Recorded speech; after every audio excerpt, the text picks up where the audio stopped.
Brought to you by V-Guard, co-powered by Sensodyne. Kolhapur आणि हातकणंगलेमधील महायुतीच्या उमेदवारांसाठी आज पंतप्रधान नरेंद्र मोदी कोल्हापूरमध्ये सभा घेत आहेत आणि ही सभा व्हावी यासाठी ज्यांनी प्रयत्न केले ते राज्यसभेचे खासदार धनंजय महाडिक माझ्यासोबत आहेत। खरं तर गेल्या काही दिवसापासून प्रयत्न सुरू होते नरेंद्र मोदी यांना कोल्हापुरात आणण्याचे। 10 वर्षांनंतर नरेंद्र मोदी कोल्हापुरात येत आहेत। कसं बघताय या सगळ्या एकूणच सभेकडे आणि कसा उत्साह दिसतो? लोकसभेच्या निवडणुकांचे पडगम आता 1 महिना सुरू आहेत आणि हा सगळा कार्यकाल एक महाउत्सव म्हणून आम्ही भारतीय जनता पार्टीचे कार्यकर्ते आणि पदाधिकारी याकडे पाहतो। मोदीजी एवढे लोकप्रिय आहेत की देशभरामधून त्यांच्या सभेंची किंवा त्यांच्या मार्गदर्शनाची मागणी होत असते। कोल्हापूरमध्ये जर आपण पाहिलं तर दोन्ही उमेदवार शिवसेनेचे असल्यामुळं मोदींची सभा इथं झाली पाहिजे असा एक नागरिकांचा खूप आग्रह होता। आता मी त्यामध्ये सुरुवातीपासून प्रयत्नशील होतो, परंतु खात्री नव्हती की एवढ्या सगळ्या व्यस्त याच्यातून मोदीजी आपल्याला वेळ देऊ शकतील, परंतु आमच्या प्रयत्नाला यश आलं आणि मोदींची सभा आपल्याला मिळालेली आहे। आज संध्याकाळी 4 वाजता तपोवन मैदानमध्ये भव्य दिव्य अशी म्हणजे भूतोना भविष्यती अशी ही रॅली आणि सभा होणार आहे। साधारण 1.5 ते 2 लाख लोक या सभेला उपस्थित राहतील आणि या सभेनंतर विजय दोघांचा गुलाल हे आज निश्चित होईल याचा मला विश्वास आहे।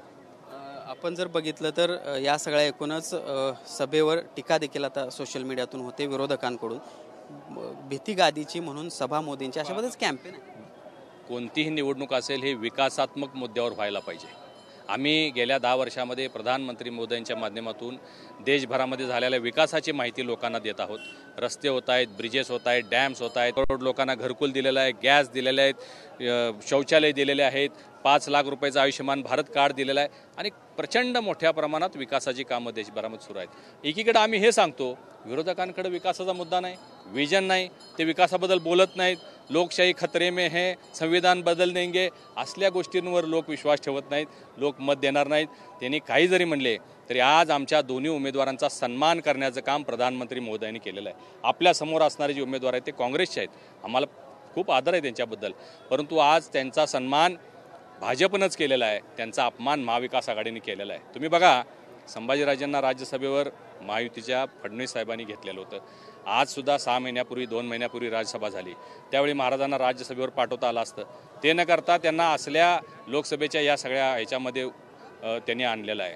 आणि त्यामुळं तुम्ही बघितलं असेल की जे पॅम्पलेटसुद्धा छापलेले आहेत काँग्रेसचे त्याच्यावर राहुल गांधी आणि सोनिया गांधीजींचा फोटो नाही आहे। काय कारण आहे? कारण राहुल गांधींचा फोटो जर पॅम्पलेटवर असेल तर मतं मिळणार नाहीत याची त्यांना कल्पना आहे। त्यांच्या अर्ज भरण्यासाठी कोण आलं का? आमच्या उमेदवारी अर्ज भरण्यासाठी मुख्यमंत्री आले, उपमुख्यमंत्री आले। महाराजांचा सन्मानच करायचा होता, राहुल गांधी त्यांचा अर्ज भरण्यासाठी का नाही आले? प्रियंका गांधी त्यांचा अर्ज भरण्यासाठी का नाही आले? खरा सन्मान आम्ही देतो आणि जनतेनं ठरवलेला आहे मान गादीला पण मत मोदीला, त्यामुळे दोन्ही उमेदवार आमचे मताधिक्यानं निवडून येतील। खरं तर नरेंद्र मोदी भाजपच्या उमेदवारांच्या प्रचारासाठी याआधी देखील महाराष्ट्रात येऊन गेले, पण शिंदे गट किंवा मित्र पक्षाच्या उमेदवारांसाठी पहिल्यांदाच येत आहेत आणि तेही कोल्हापूरमध्ये येत आहेत। कसं बघताय एकूणच? हेच मी आपल्याला हेच सांगतो की घटक पक्षांचा सन्मान कसा करायचा हे सुद्धा प्रधानमंत्री मोदींनी संबंध देशाला दाखवून दिलेलं आहे। तुम्ही पाहिलं असेल परभणीची सभा, जानकर साहेब उभे आहेत, शिट्टी घेऊन चिन्ह उभे आहेत, त्यांच्यासुद्धा प्रचाराला मोदीजी गेले। आज शिवसेनेचे 2 इकडे उमेदवार उभे आहेत, त्यांच्या प्रचारासाठी मोदी येत आहेत। लोकांना असं भासवण्याचा प्रयत्न काँग्रेसने केला होता की मोदीजी फक्त भाजपचाच प्रचार करतात, परंतु मोदीजी मित्रपक्षाचाही तेवढाच सन्मान करतात हे आपल्याला आजच्या सभेवरून दिसून येतं। खरं तर तुम्ही गेल्या महिन्याभरापासून या प्रचाराच्या निमित्तानं जिल्हाभर फिरताय, आजच्या सभेनंतर काय इम्पॅक्ट होईल असं वाटतंय?